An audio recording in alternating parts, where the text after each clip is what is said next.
Well, this week, Australia's top spy said that the coronavirus pandemic has made Australia less safe as spies. Hackers and terrorists look for opportunities to do more harm. While the ACCC is seeing a spike in complaints as online scammers quickly capitalize on the impact of social isolation in new and diabolical ways. To update us on the latest in the fishy world of cybercrime, we welcome live from Melbourne, Mimecast's country manager, Nick Lennon. Nick, welcome to ausbiz. Great to have you here with us. Boy, it sounds like a dangerous world out there. Has it become more dangerous in the midst of this pandemic? Hi Ingrid, hi Daniel. Look, thanks for the opportunity. Look, it really has. I think what we've seen over the last few months is that disruptions just changed the way people have gone about sort of life and business. And as a result, the scammers, the malicious actors are using that as an opportunity to exploit sort of that change in sort of the daily life, and exploiting people, process and technology really is what it all comes down to. So as a result of us working from home, we're obviously working through different systems and different sort of ways that we're typically communicating. And that might not have all of the sort of corporate protection that we'd expect from working in the office or working through, I guess, our corporate system. So there's one opportunity that we're seeing the sort of malicious actors really target.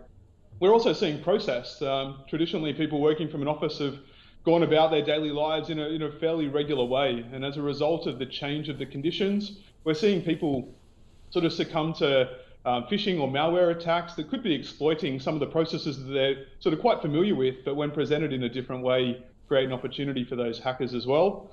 And the last one is, look, we're all sort of vulnerable to, I guess, mistakes. And I think what we see is human error is still a big part of what causes some of the breaches that result in organizations dealing with a cybersecurity incident. And that's something that there's a lot of work that we've got to do to help our employees understand what's required of them in this digital workspace that we're living in. So many companies have been talking about how to make their workplace COVID safe, how people can work from home, but how much conversation has taken place with regards to improving these firewalls if people are going to continue working out of the office? Yeah, look, I think the organisations have adapted really quickly, and I think it's fair to say that over the last 3 months, we've seen the IT community really help organisations across all shapes and sizes to adapt to these current conditions, and there's been a real sort of quick move. But it's more than just the sort of physical infrastructure. What we see is it comes down to how do we engage people around sort of security awareness and the training required to support people working through these conditions. So what we tend to see is a lot of organizations have treated security awareness as really as a compliance tick box, as something that's often required of them in the industries that they're operating in. But what we've seen over the last few months is people are engaging in different ways. They're engaging remotely, they're engaging through Zoom, they're engaging through sort of online training. And there's a big opportunity for organizations to really shift the way they deliver a lot of this awareness training to drive that cultural change that's required for systemic, I guess, and continued change in their organization. So it's definitely an opportunity for a lot of organizations to think differently about how we promote some of the security challenges that are happening today, and how we elevate this into people's home lives, which is really a big part of where they're working from today. Okay, so apart from the work from home scenario, we've had a number of really high profile cyber attacks in Australia this year. Lion comes to mind, Fisher and Paykel, but perhaps worst off was Toll. What are the patterns? Are there certain sectors, certain types of businesses that these cyber attacks are more likely to target? Yeah, look, great question. I think what we tend to see is that every organization can be vulnerable to these types of attacks, yet there is definitely a concentration coming globally to industries where the amplification of the attack can be seen on a global stage or seen in the media headlines. So those industries tend to be sectors like higher education, where we've seen a lot of change in the last few months, critical infrastructure, as well as the supply chain. And the reason those industries see more of the attacks is that actually the interconnected nature of our businesses result in that attack permeating further downstream. So we'll often see an industry that's been, or an organization that's been sort of targeted, but the knock-on effect is into the supply chain, it's into sort of industry and really into the economy as a whole, which starts to sort of create levels of vulnerability and concern that I guess impacts the markets.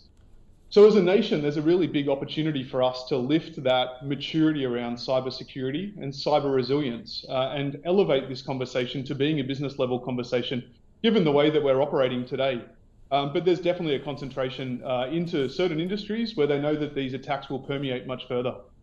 If we step away from industries and look at the consumer side as well, there's been really mixed feelings when it comes to the COVID Safe app, and a lot of that comes to the skepticism around whether or not systems won't or will be vulnerable with regards to personal data. So how should people feel with technology like this, with everything we know about scammers in this day and age?